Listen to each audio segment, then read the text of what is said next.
कहानी की शुरुआत होती है अंतरिक्ष में तैरते हुए एक विशाल स्पेस स्टेशन को दिखाते हुए। इस पूरे सिस्टम का मालिक था डॉक्टर सुलिवन। डॉक्टर सुलिवन का अगला और सबसे बड़ा मकसद था मंगल ग्रह को इंसानों के रहने लायक बनाना, ताकि भविष्य में इंसान वहां बस सके। कुछ न्यूज रिपोर्टर्स डॉक्टर सुलिवन से मिलने के लिए आती हैं। डॉक्टर उन्हें अपनी रिसर्च दिखाता है और कहता है, जो पेड़ आप लोग यहाँ देख रहे हो, ये सब मंगल ग्रह से लाई गई मिट्टी में उगाए गए हैं। धरती की मिट्टी इतनी ज्यादा खराब हो चुकी है कि उसमें एक भी पेड़ उगाना लगभग नामुमकिन है। फिर डॉक्टर आगे कहता है, हमारे पास इतनी एडवांस टेक्नोलॉजी है कि हम मंगल ग्रह को बिल्कुल धरती की तरह बना सकते हैं। तब वहीं मौजूद एक न्यूज रिपोर्टर डॉक्टर से सवाल करती है, आपके पास इतनी दौलत है, इतनी हाईटेक टेक्नोलॉजी है, तो आप मंगल को रहने लायक बनाने पर इतना जोर क्यों दे रहे हो? धरती पर अभी भी करोड़ों लोग जिंदा हैं। आप चाहो तो इसी टेक्नोलॉजी की मदद से धरती को फिर से हरा भरा बना सकते हो, बिल्कुल पहले जैसा। फिर आप धरती के लिए कुछ क्यों नहीं कर रहे? ये बात सुनते ही डॉक्टर सुलिवन के चेहरे पर गुस्सा साफ दिखने लगता है। उसका असली इरादा कभी भी धरती को ठीक करना नहीं था। वो सिर्फ मंगल ग्रह को इंसानों के रहने लायक बनाना चाहता था। धरती पर रहने वाले गरीब लोग, उनका दर्द और उनकी जिंदगी डॉक्टर सुलिवन के लिए कोई मायने नहीं रखती थी। लेकिन फिर भी डॉक्टर अपने गुस्से को कंट्रोल करता है और न्यूज रिपोर्टर के सवाल का जवाब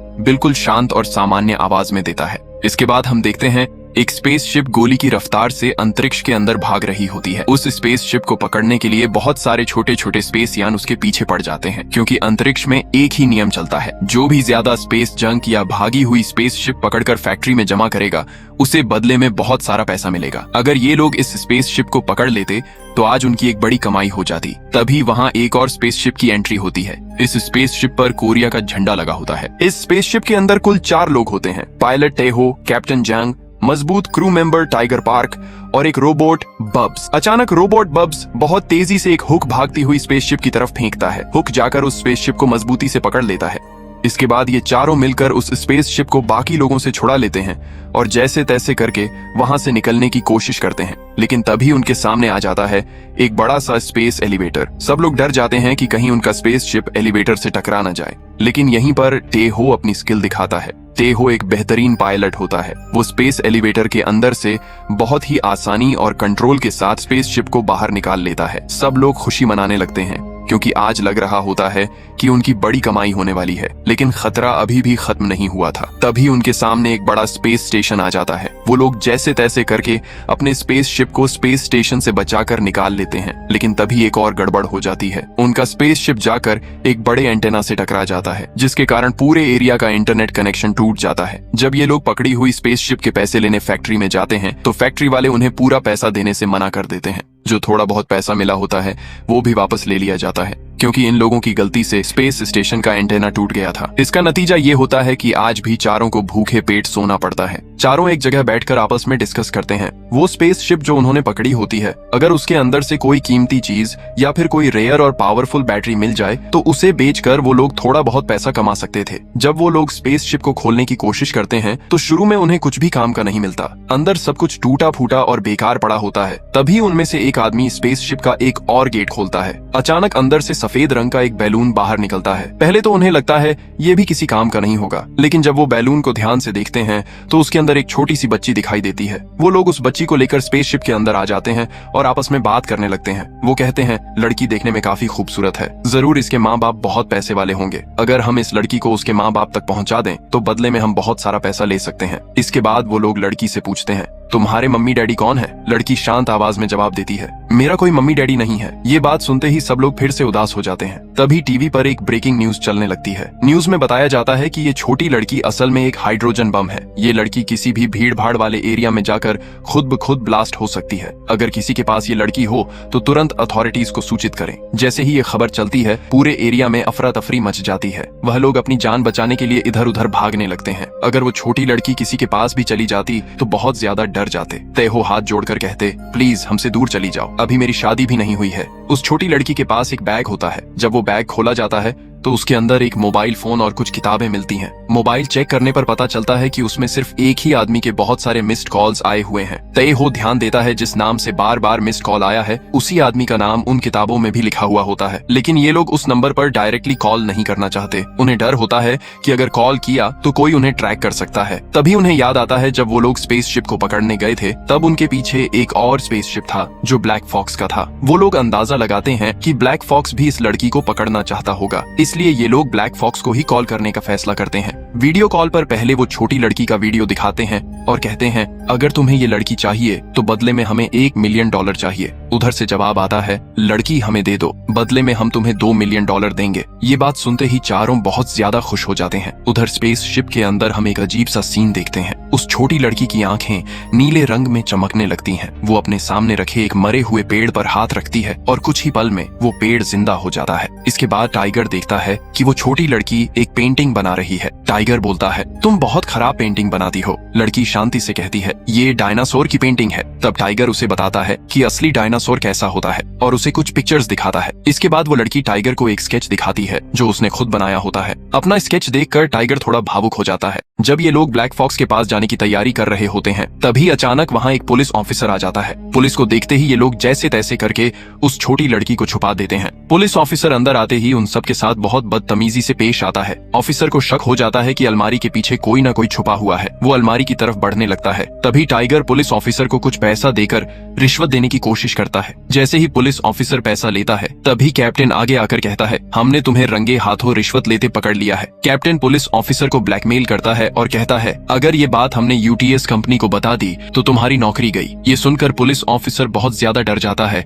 और बिना कुछ बोले जैसे तैसे करके वहाँ से चला जाता है। जिस चीज का डर था आखिर वही हो जाता है। जब वो लोग ब्लैक फॉक्स के साथ फोन पर बात कर रहे थे उसी वक्त डॉक्टर सलीवन उनकी कॉल ट्रेस कर रहा होता है। असल बात ये थी कि डॉक्टर सलीवन को भी वो छोटी लड़की चाहिए। इसके बाद वो लोग एक क्लब में जाते हैं जहां उन्हें उस छोटी लड़की के बदले पैसा मिलने वाला है। क्लब के अंदर एक आदमी आता है जो मास्क पहने होता है। वो सबसे पहले उन लोगों को पैसों से भरी एक पेटी देता है। जैसे ही वो लोग पैसों की पेटी देखते हैं सब बहुत खुश हो जाते हैं। लेकिन जब वो लोग छोटी बच्ची को देने के लिए बैग खोलकर देखते हैं तो बैग के अंदर वो लड़की होती ही नहीं। तब उनकी नजर जाती है क्लब के फ्लोर पर। वो छोटी लड़की नाचते हुए लोगों के बीच खड़ी थी। वहाँ मौजूद सब लोग उसे देखकर पहचान जाते हैं और उसे अजीब नजरों से देखने लगते हैं। तभी अचानक सबके स्मार्ट वॉच पर एक मैसेज आता है। मैसेज में बताया गया है, ये लड़की कोई आम लड़की नहीं है, ये एक चलता फिरता हाइड्रोजन बम है जो कभी भी फट सकता है। ये बात सुनते ही क्लब के अंदर अफरा तफरी मच जाती है। सब लोग अपनी जान बचाने के लिए इधर उधर भागने लगते हैं। तभी हम देखते हैं कि वहाँ डॉक्टर सिल्वास के आदमी आ जाते हैं। उनका मकसद सिर्फ एक होता है, उस छोटी लड़की को पकड़ना। डॉक्टर के लोग बिना किसी वार्निंग के वहाँ मौजूद लोगों पर गोलियां चलाना शुरू कर देते हैं। इसी बीच एक और अजीब सा मंजर सामने आता है। उस छोटी लड़की की आंखें फिर से नीले रंग में चमकने लगती हैं। वो अपने चारों तरफ एक अदृश्य शील्ड बना लेती है। इस शील्ड के कारण सारी गोलियां उसी पर लगकर वहीं रुक जाती हैं। पुलिस उन लोगों को पकड़ पाती उससे पहले ही वो लोग जैसे तैसे करके वहां से निकल जाते हैं। इसके बाद हम देखते हैं रोबोट बब्स उस छोटी लड़की का मेकअप कर रहा होता है। तभी वो लड़की पूछती है, अंकल इतने गुस्से वाले और खड़ूस क्यों हैं? बब्स उसे बताता है, तुम्हारे अंकल पहले ऐसे नहीं थे। वो पहले यूटीएस में पुलिस ऑफिसर के तौर पर काम करते थे। एक दिन उन्हें ऑर्डर मिलता है कि एक एक्सप्रेस स्पेसशिप गैर कानूनी तरीके से अंतरिक्ष में जा रही है, उसे मार गिराने का। उस ऑर्डर के मुताबिक उन लोगों ने उस स्पेसशिप पर अटैक किया। उस स्पेसशिप के अंदर जितने भी लोग थे सबको गोली चलाकर मार दिया गया। उसी वक्त उन्हें एक छोटी बच्ची के रोने की आवाज सुनाई देती है। वो देखते हैं कि उस बच्ची की माँ मर चुकी है। तब वो फैसला करते हैं इस बच्ची को अपने साथ ले जाएंगे और धीरे धीरे वो उस बच्ची को बिल्कुल अपनी बेटी की तरह पालने लगते हैं। एक दिन उन्हें पता चलता है कि उनकी बेटी सुन नहीं सकती। जब वो स्पेसशिप पर फायरिंग हो रही थी उस वक्त गोली और ब्लास्ट की आवाज से बच्ची के कान के पर्दे फट चुके थे। ये सच जानने के बाद वो एक बड़ा फैसला लेते हैं।